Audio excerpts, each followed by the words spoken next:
Does anybody else feel like today's full moon lunar eclipse is ripping them a new one? But in like a really soft, gentle, subtle way, like something is melting off the self, like watching an old part of yourself drown. So this is another Kundalini Chrism yoga update, your mother tongue. And if you don't know, we go from root to crown, solstice to solstice, root to crown, solstice to solstice. In terms of the chakra system, it's a tantric cycle we go on each year, a tantric cycle of evolution and transformation. So whenever we get to these eclipse spaces, the eclipse passageway, so there's the lunar, and then in 2 weeks' time we'll have the solar on the 2nd of October. And they always happen. They happen one on this side of the year, one on the other side of the year. They happen in and around the equinox point. And in Kundalini Chrism Yoga, which is also the hero or heroine's journey, there's a mythological language to this cycle. Around equinox point is when we take on the journey. We cross a threshold as the hero or heroine. We're like, oh, I'm going in this direction. I'm moving forward with this. I'm stepping out in faith to go on the quest, right? So this would happen like 20 minutes into a feature film. The hero steps into their second act. So that's coming up for us. It's a threshold point. So what you might be feeling now is a dissolution of and a separation. So it's also alchemical, right? You've had a dissolution of some part of the ego, some pattern, some dynamic in life that is confronting you.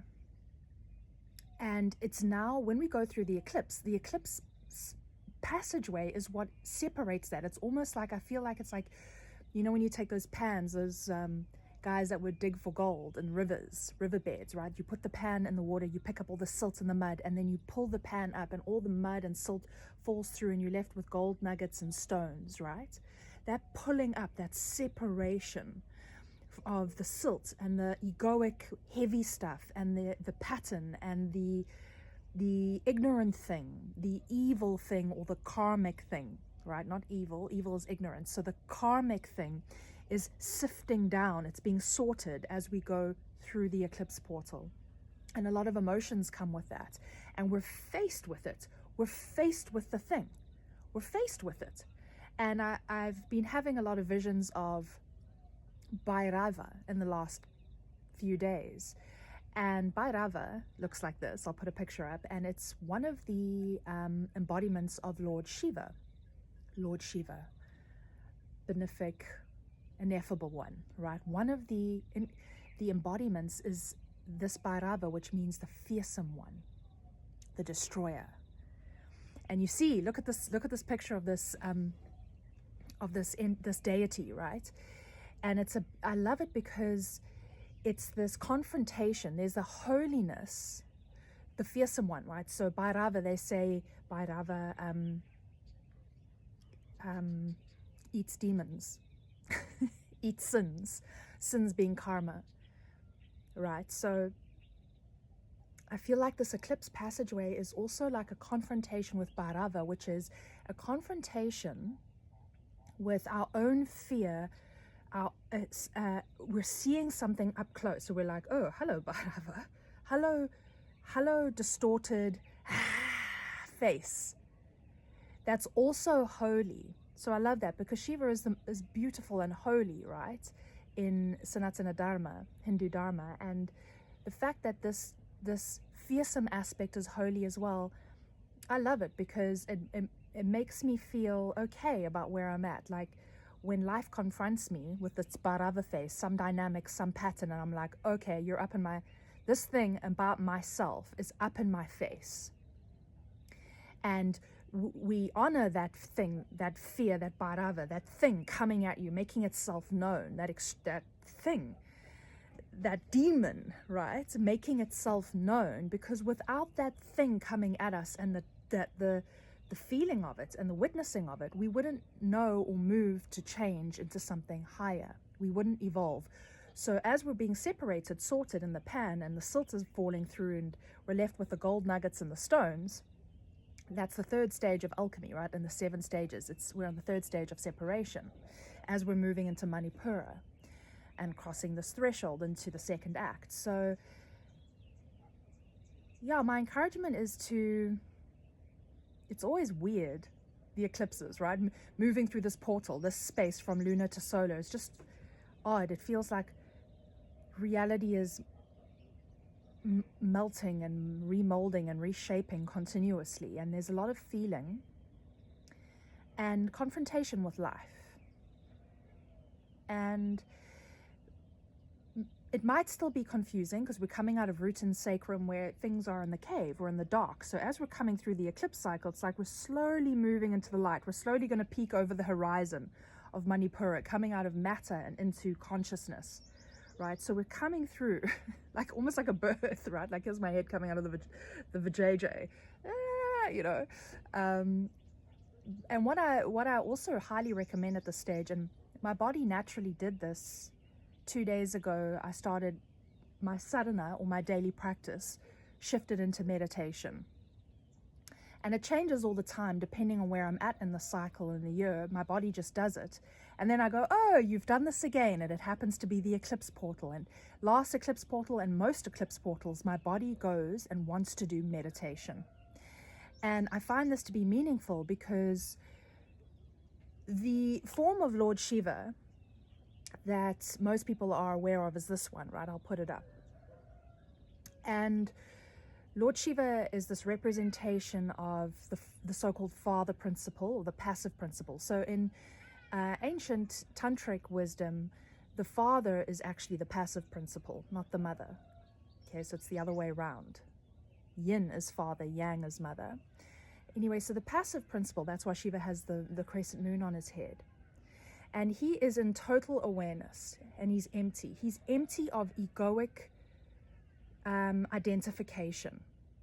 Okay, he has let go of all the attachments, and he is witnessing the play. This is a play we're in. It's a picture show. It's a movie show, and he has the spaciousness to see that.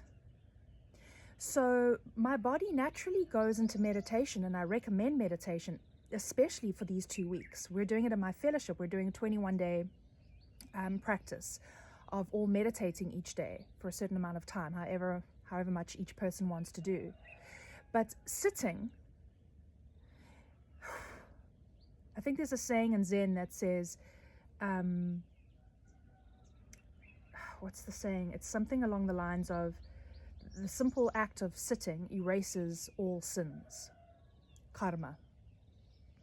Sitting meditation, sitting in stillness, will bring forth Bhairava. That's why I love it. That's why these two forms of Shiva relate to me, because I know in my life, when I had a lot going on and I couldn't quite see and something wanted to move through, I found my way to my Baba's ashram, Father Amasami, and I ended up meditating a lot for a few months. And it was so disconcerting for me because I was a Kundalini yogi. I'm a Kundalini yogi. I move. I work the body. I work fire. I use the breath. But no. The other part of Tantra and yoga is sitting and doing nothing. Absolutely nothing. And in sitting like this, it was so disquieting in me. When you sit still and you meditate, even if it's 10, 15 minutes a day, that's when Bhairava is moving inside. I felt all of this moving inside me while I'm just sitting there in my Zazen meditation, you know, wanting to jump out of my skin. So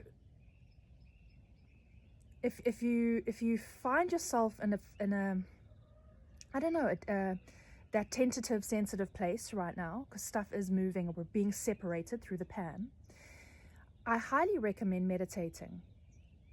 Just do it till the 2nd of October if you know, and maybe further if you like. But what meditation will do is it will give you the spaciousness to see. And it will, whenever, you know, just even after a few days of meditation, there comes this stillness in the self where we stop identifying with the story that we are being asked to let go of. So we get into these karmic loops and stories and patterns because we are walking in Ma Kali's world, the mother's world. This is her body. She's a trickster. She's made this world, and it's real, but it's also a play. So when we allow our emotions and our well-being, and we get caught up in loops of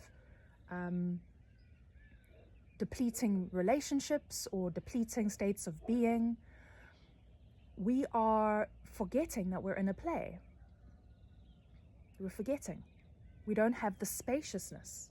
We're in first-person identification with the movie. It's like you're playing PlayStation and you think it's real. So because it's such a time of sorting, right?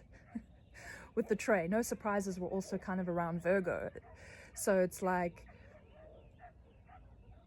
the wheat from the chaff, the sorting, the separation in alchemy is difficult. And we can get lost in the story if we don't have spaciousness. So yeah, that's just something I wanted to recommend. Please join us. Like, if you want to do meditation each day, everyone in my fellowship is doing a different amount of time, whatever they can handle.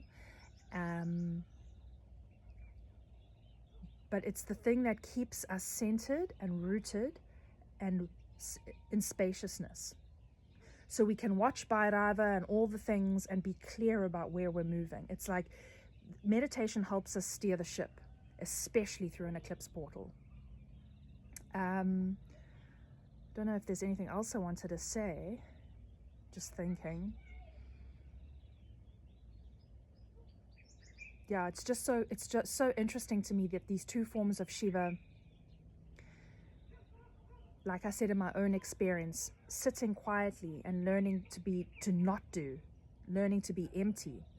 A lot of people practice yoga, but they only practice asana, which is moving yoga. Like, I'm moving my body, I'm doing vinyasa or whatever, which is great, but it's got nothing on sitting meditation, which is the Raja yoga. It's the king's yoga.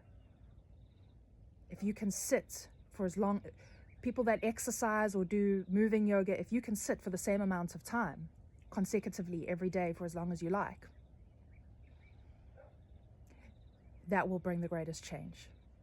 And that happened. I know that for myself. I know that personally because of what happened to me when I found myself at Father Amasami's ashram, and like wanting to leave the ashram because sitting meditation was so confronting that I wanted to run, but I knew I couldn't run because there was so much resistance in me. I was like, oh God, now I have to stay. Now I have to stay until this Bhairava that's moving all inside me, and I'm just sitting in meditation and tears are coming down and so much is moving in my stillness. So Bhairava and that form of Shiva who wants to kill the karma, eat the demons, our own inner demons, our own sin, our own karma, that force of nature can really do its thing when we do the other form of Shiva, which is non-doing, sitting, meditation. Then Bhairava can really operate. They work together, those two forms, in my opinion. Yeah, so sending love. Please let me know how you're feeling, what you feel is moving through you. You might not have extreme clarity right now, but there's a knowing. There's a knowing of what might be taking shape and what you might be called to. But there's no decision. I don't recommend making a decision now, because I always notice that at lunar eclipse, it's kind of still under the water, right? Like we're still birthing. And by solar, there's more clarity. Yeah. So sending love, and have a blessed passageway, separation.